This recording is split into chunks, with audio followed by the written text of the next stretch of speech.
you, Mr. Acting or Mr. Deputy President. My apologies. Look, I've listened to the take note of these answers, and I wish to take note of the same question regarding the powers of the voice.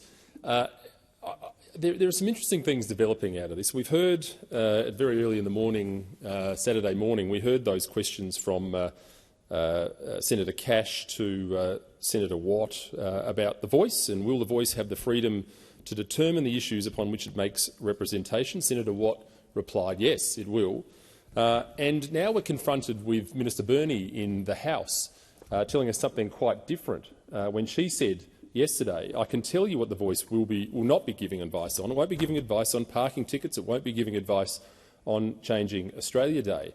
So we've got this extraordinary confusion with this extraordinarily critical piece of legislation and referendum. It's something that's going to change our constitution. And yet, once again, we have absolutely no clarity from the government in relation to what its powers will be, what it will do, where the line will be, what it will stop. I think this, if nothing else, this speaks volumes for where we're up to. Back when the original constitution was being debated, the drafters of the constitution held constitutional conventions which went for hours upon days upon weeks. The document was thrashed out. What we're being told to do here is simply trust us on this document. Trust us that it's all going to be all right. It's all about the vibe. If Labor are so confident about the things the voice will not do, then why is it that they can't answer basic questions about what it will do? And Minister Burney's response yesterday did nothing more than highlight the confusion that the Australian people rightfully have in relation to what is being put to us. And I suspect the Australian people are aware of that, and I suspect the Australian people are too clever for this.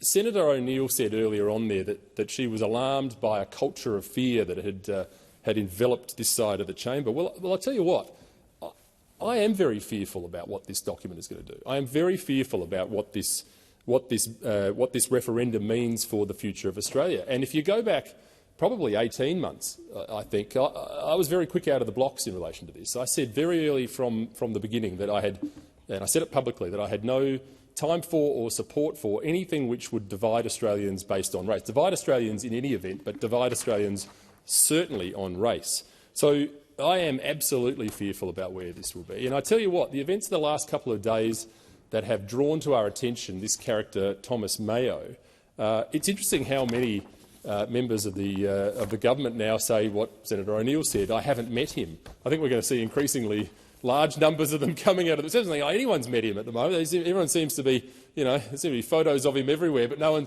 one's ever met him. He's like the Phantom. He's like the Scarlet Pimpernel. Well, I'll tell you what. If we want real insight into what the voice is about, have a listen to Thomas. Have a listen to Mr Mayo, because he's telling us all about it, and he's been captured doing it, and he's been caught out. And the Australian people are going to understand more and more and more about this guy. And if we want to understand the voice, have a look at this. This guy he's a self-described militant who sits on the Prime Minister Albanese's own referendum working group, which was responsible for drafting and signing the activist document which is known as the Uluru Statement. This is the man who said that the voice was a campaign tool, this is a quote, a campaign tool to punish politicians and abolish colonialist institutions and, for those playing at home, pay the rent. Pay the rent. I don't want to pay the rent.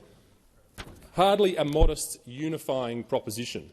Hardly a modest unifying proposition in anyone's language, and this is unequivocally a very big deal, and the Australian people are not to be deterred on this. They're not to have the wool pulled over their eyes. They will work this out. They will understand that. The confusion we've seen out of what was said here at early hours of the morning on Saturday, by contrast to what was said yesterday in the House, will do nothing to dissuade the Australian people that this is a very, very bad idea, that this is not a very modest proposition, and I, for one, have the greatest hope.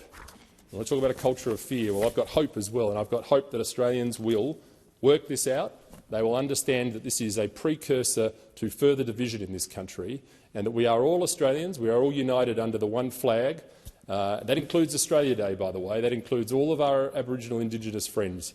So, thank you, Senator Antic. The time for contributions has expired. So the question is that the motion is moved